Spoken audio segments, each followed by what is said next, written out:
Hello, everyone. I will try to be quick because I see that we are a little bit over time. And also, there is no good news in my presentation, so I'm just going to try and smack you with the bad news, and then hopefully they'll serve wine at lunch.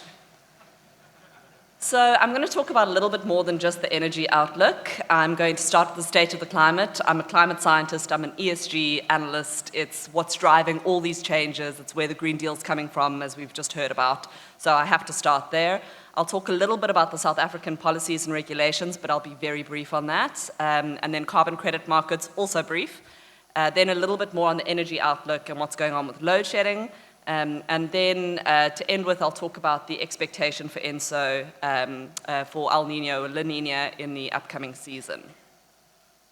So to start with the state of the climate, the last 8 years were the warmest 8 years on record, and this is a direct result of the increasing greenhouse gas emissions. So this is showing you carbon dioxide, methane, and nitrous oxide, all of which reached record high levels in 2021.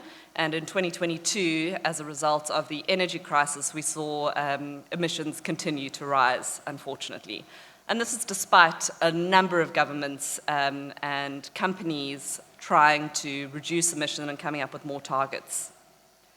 Unfortunately, we are not currently on track to meet the Paris Agreement goal to limit global warming to 2 degrees, or even the more ambitious target of 1.5 degrees. At this stage, the most depressing thing for me about this chart on the left is that it looks exactly the same as it did the previous year. So we made no progress in 2022, unfortunately. So we're still looking at roughly 2.7 degrees of global warming by 2100, which unfortunately sounds really far out, and who cares what happens in that long. But it is certainly going to, we're seeing the changes come through currently. The Climate Action Tracker, they're an independent group of scientists, and they track a number of different indices around the world to try and see what kind of pace we're at in terms of trying to meet these 2030 goals. And unfortunately, not a single one of these 40 indicators is currently on track. Like I said, it's all bad news. So I just want to remind everyone, this is the world at 1.2 degrees of warming. So we make a lot of noise about trying to limit global warming to 1.5 degrees or 2 degrees below average. This is 1.2. And the number of extreme events is increasing both in frequency and also in severity. I mean, we've just had Cyclone Freddy set a new record for a 33-day cyclone. It came all the way across from Australia, all the way across the Indian Ocean, hit Madagascar, hit Mozambique, went back over the channel, re-strengthened, hit Madagascar again, hit Mozambique again. That's what we're in store for, unfortunately, going forward. There are going to be more of these events, and they're going to just start breaking records as they have been. So this just showed some of the biggest losses that we saw last year as a result of natural disasters. And of course, there's a big bias here towards the developed nations who've got more infrastructure to damage, and therefore the losses can be higher. And then the cost that's not often reflected here is the human cost. And for example, the Horn of Africa drought is not pictured here because it hasn't cost a huge amount in monetary terms. However, the human cost has been absolutely massive. Ooh, I by mistake went back a slide. So just to touch briefly on some of the regulations in South Africa, there are 2 major regulations from an ESG perspective. The one is the Climate Change Bill, and as you can see, we're still very much in this introductory phase. They have started public hearings, so there has been some discussion with stakeholders. Usually it's about 2 years for a bill to become an act. The Climate Change Act, once it's in its full form, will form the legislative basis of South Africa's response to climate change and trying to meet our nationally determined contributions. It's going to be a very complex bill to put together, to turn into an act. It's usually around 2 years for these things. I reckon this is more like 3 or 4. So it's going to be a while before we really have to worry about this, but watch that space. And then on the carbon tax, South Africa initiated a Carbon Tax Act in 2019, and they recently, on the 5th of January this year, it kind of went under the radar when it first happened, they've released new values for the carbon tax for each year out to 2030, as you can see in the chart, and it's the same values in the table. Agriculture and Eskom remain exempt, so we're only putting a carbon tax on less than half of the country's emissions. I don't see how you start to loop Eskom in, to be honest. The government would essentially be paying itself on some level. And I'm also not sure how you start to tax agriculture without the worry of food security. So on that note, in fact, no one has put a price of carbon on agriculture, but I'll talk about that in a minute when I mention carbon pricing. As a result of the world trying to decarbonize, we've had carbon markets emerge as a way to make the polluter pay and also to give some incentives to those who are part of the solution, such as, for example, in agriculture, to try and sell these carbon credits on a voluntary market. So you can see that South Africa has a carbon tax, and as was mentioned, there's also the EU's carbon border adjustment mechanism. That comes into play starting October this year. But just with the reporting requirements, and then 2026 is when we see the CBAM, the Carbon Border Adjustment Mechanism out of the EU, come into full effect.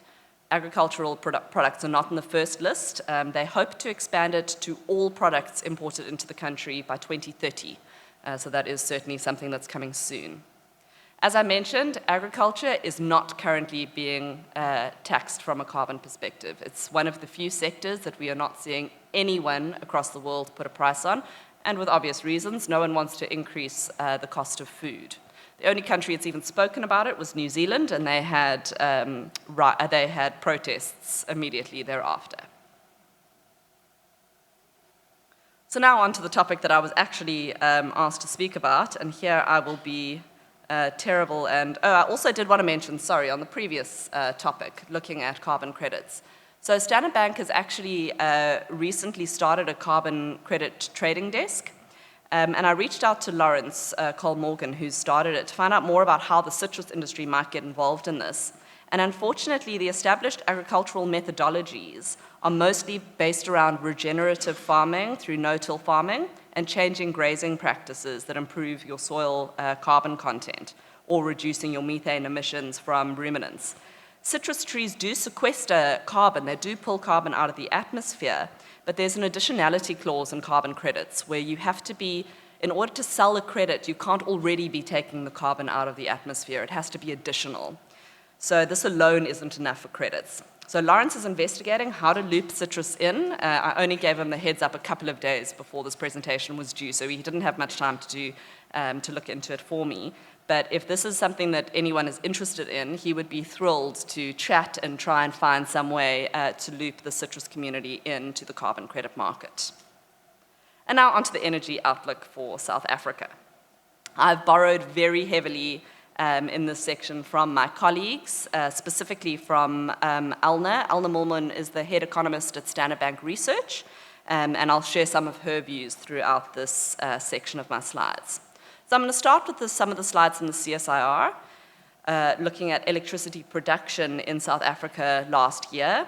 So 2022 was the first time that coal made up less than 80% of electricity produced in the country, and unfortunately that's not because we're producing more energy with renewables, it's just that we're producing less electricity. We do note on renewables, we've seen a massive increase in generation capacity. However, the pace remains too slow for the just energy transition at present. There's also a lot that you can't run on renewables, so it's got to be part of the solution, but unfortunately it's not the silver bullet that everyone kind of hoped it might have been. Load shedding during 2022 was more intense, with stage 4 taking up the majority of load shedding that we saw last year. So that's been a big change in the previous load shedding that we had seen. And if we look at it on a month-by-month basis, you see almost all this load shedding happened in the last 4 months of last year. Around 1/3 of Eskom's fleet is currently experiencing unplanned maintenance, contributing to these very high levels of load shedding that we've been experiencing. Alna feels that tracing the electricity availability is more relevant for the growth outlook, because then you can add in whatever levers are available to increase the electricity availability in the economy. So one of the first levers that we can use is the open cycle gas turbines. And you can see in this table that we have been steadily increasing use of these. There has been a financial constraints, obviously, as a result of the energy crisis and prices increasing so drastically, but the government has agreed to help fund the use of these gas turbines this year. We also note that grid electricity intensity of GDP has lowered over the last 20 years. So grid electricity intensity of GDP is how many units of electricity are needed to produce another unit of growth. The decline is partly a result of the economy shifting away from the more energy-intensive sectors and stronger growth in the services sector.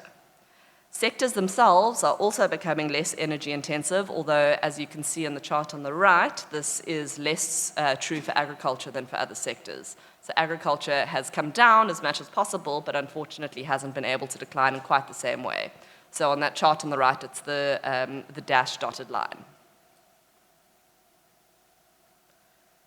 And now we also note that agriculture is the sector most impacted by load shedding.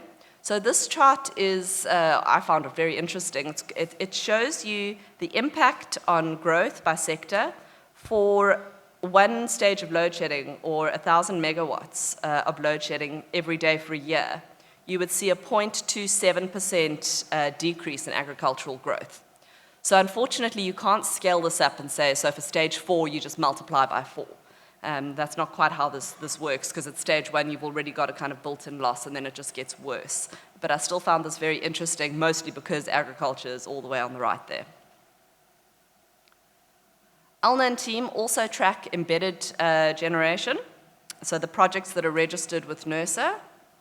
Sorry, I'll just keep checking the slides to make sure it's correct, and this is the newer version, because previously I had it out to December, where it looked like, that the scale was a lot different. There have been a huge number of projects registered in January, and that's after we had some of the regulations start to become easier start to ease at the end of last year.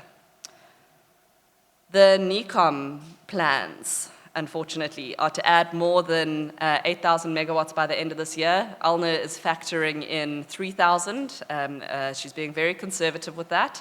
And this is based on conversations with energy experts who, when you break down each of the different parts of the plan, which parts of these are likely to happen during the course of this year and what isn't. So, for example, bringing back the Kusile units is expected to not happen during the course of this year, but rather early next year. So that just pushes out the NECOM plans.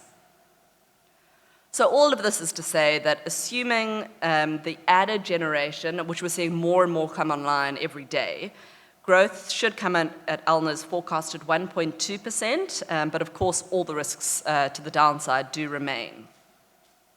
I think that most analysts at this stage are expecting stage 4 load shedding to continue for the rest of the year. I recently did a roadshow with our food equity analyst and chatting to a lot of the food producers, that's your Tigers and your AVIs and those guys.